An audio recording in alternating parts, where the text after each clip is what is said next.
hey there. Almost didn't notice you. How's it going? I'm Chase Hugel. This is the first of series that I'm going to be trying. This first episode is actually a homework assignment, so if you don't want to watch it, click right now. This video will be going over the Battle of the Little Bighorn. What I plan to do with this series is to do a little bit of my take on political things that have happened in the past, the present, and what I think may happen in the future.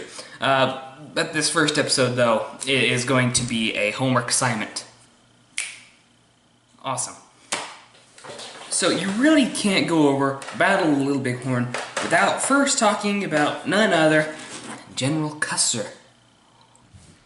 General George Armstrong Custer was born on December 5th, 1839 in New Rumley, Ohio. He had two younger brothers, but both of which were killed in the Battle of the Little Bighorn. Custer entered West Point Military Academy on July 1st, 1857 at the age of 18. He graduated on June 24th, 1861. He was the 34th out of a class of 34 graduates, and he had a school record for the most demerits with 726. Okay, so now on to the battle itself. So the Battle of the Little Bighorn was fought between the 7th Cavalry, which was Custer's, and the Cheyenne Indians. So the battle was one of the biggest defeats for the American troops, and it actually caused a major political and social backlash. So when the American people heard about the savage defeat, people were like, oh wow, this is wrong, we can't let this happen.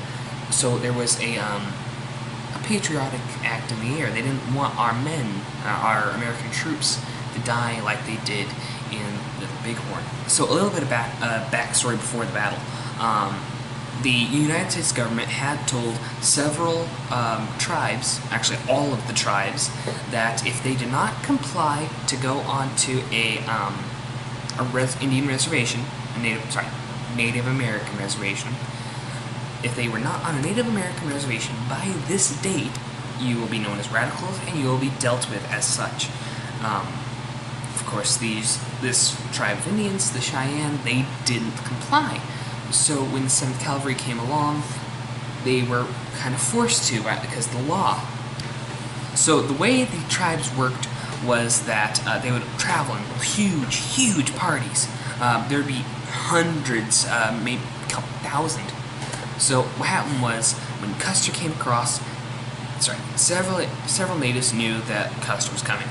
So they sent out all the women and children as a retreat. Because these natives, they knew there was going to be a fight. They didn't think it'd be this big of a fight, but they knew there was going to be a fight.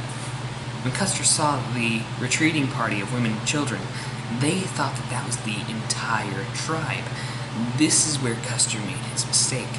He split his cavalry into separate parts.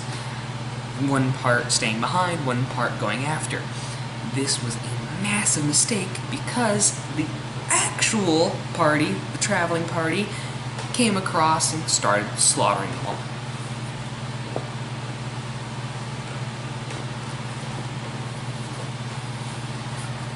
The battle lasted a while, but it was rather insane because every single soldier in that battle, every single one, was killed.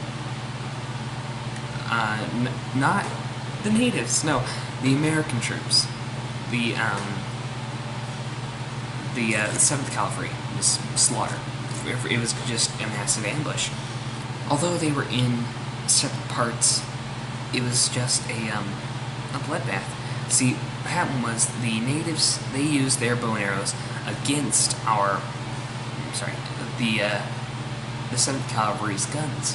And it was really insane how they did it, because what they were able to do is they were able to corner them against a couple hills, rolling hills, but they were able to launch their arrows into the sky and take out the horses. Once the horses were down, then the 7th Cavalry was forced to hide behind their horses.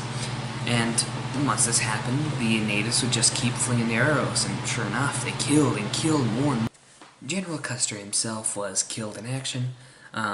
Nobody knows exactly how he died. Not even the Cheyenne knew that Custer was there. They just knew that these were people taking their land.